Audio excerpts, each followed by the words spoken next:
Baik, sekali lagi terima kasih Bapak Ibu dan semua saudara, teman-teman jaringan yang bersama-sama dengan kita semuanya. Nah, malam hari ini, Harmoni Keluarga, kita akan bicara mengenai fokus kepada tujuan keluarga. Nah, memang masalah keluarga ini tidak ada habisnya. Tidak ada habisnya.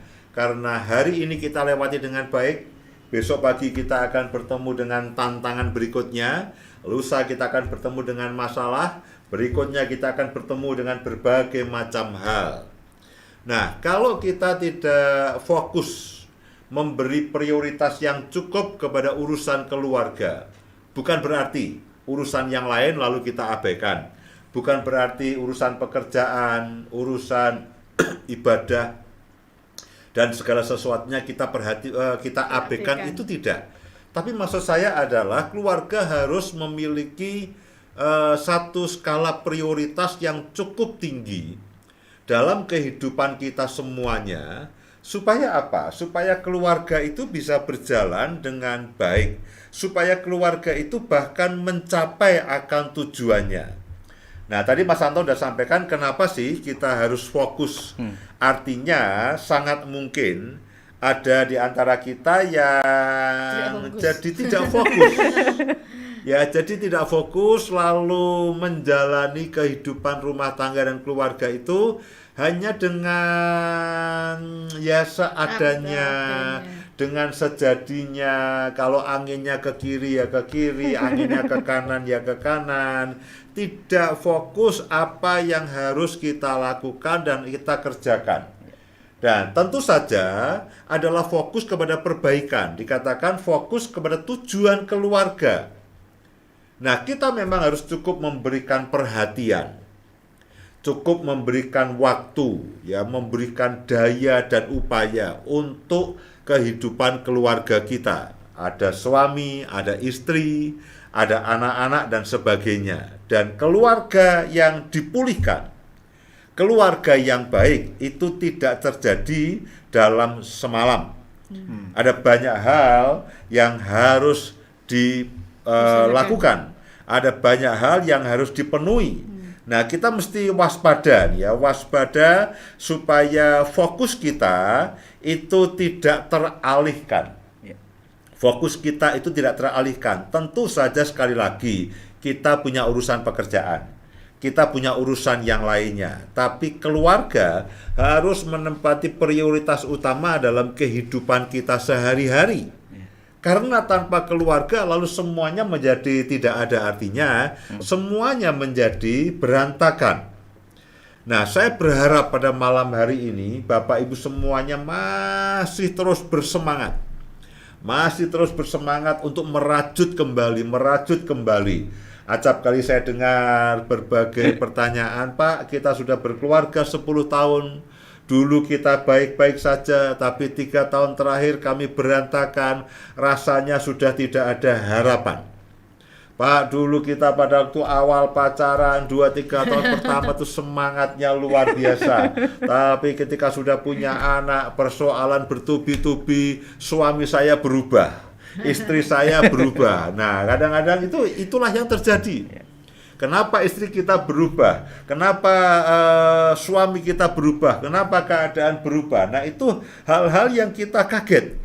Dulu tidak begitu, Pak, tapi 5 tahun terakhir dia berubah. 5 tahun terakhir, mungkin yang berubah bukan suami kita atau istri kita, jangan-jangan yang berubah kita. Ya. Nah, tapi itulah masalah yang sering saya dengar dan yang sering kita hadapi. Karena itulah saya katakan mari kita rajut kembali, tidak ada kata terlambat. Jangan sampai kita kehilangan harapan. Karena kalau kita kehilangan harapan, kita akan kehilangan kekuatan, kita akan kehilangan daya tahan, dan kita tidak punya cukup kekuatan untuk merajut kembali, memperbaiki setiap masalah dalam keluarga kita. Memang bahwa dengan berjalannya waktu, ada banyak persoalan, ada banyak tantangan, apalagi dengan pandemi. Dulu mungkin pekerjaan mudah, tidak pernah punya masalah dengan keuangan, tapi situasi berbeda, masalah keuangan mulai muncul, persoalan pekerjaan mulai muncul, lalu acap kali satu persoalan memicu persoalan yang lainnya, lalu persoalan memicu kebiasaan, persoalan memicu akan perubahan karakter, persoalan memicu perubahan kebiasaan, sehingga kita kaget, loh, dulu suami saya tidak seperti ini, Pak. Pada waktu uang saya banyak, istriku tidak begini. Tapi setelah uang itu menipis, kenapa istriku berubah? Nah, ada begitu banyak hal yang kita harus hadapi dan kita harus perbaiki. Nah, malam hari ini saya katakan jangan kehilangan akan harapan, jangan kehilangan harapan. Waspadai dengan yang namanya frustasi dan putus asa dan putus harapan. Nah, itu bahaya. Kalau kita sudah putus asa, kita sudah frustasi, kita tidak punya harapan, itu bahaya. Karena itulah malam hari ini saya mengajak Bapak Ibu sekalian, mari kita benahi bersama-sama. Kita rajut kembali kalau toh seandainya dalam kehidupan keluarga kita ada yang tidak bagus. Nah, fokus kepada tujuan keluarga. Entah Bapak Ibu sudah menikah 5 tahun, 10 tahun, atau 2 tahun, atau bahkan 20 tahun, acap kali begini, dengan berjalannya waktu, itu tujuan keluarga jadi semakin tidak jelas. Apalagi kalau dipicu dengan berbagai macam persoalan dan berbagai macam problem. Acap kali, Pak, ini bertahan aja sudah untung nih. Ya, tidak tercerai-berai, saya tidak berpisah dengan suami atau istri, ini sudah untung. Nah, kita tidak mau hanya bertahan dan hanya bertahan, kita tidak tercerai-berai, itu sudah untung. Yang kita inginkan adalah bagaimana supaya keluarga kita itu mencapai tujuannya. Bagaimana supaya keluarga kita itu menjadi baik.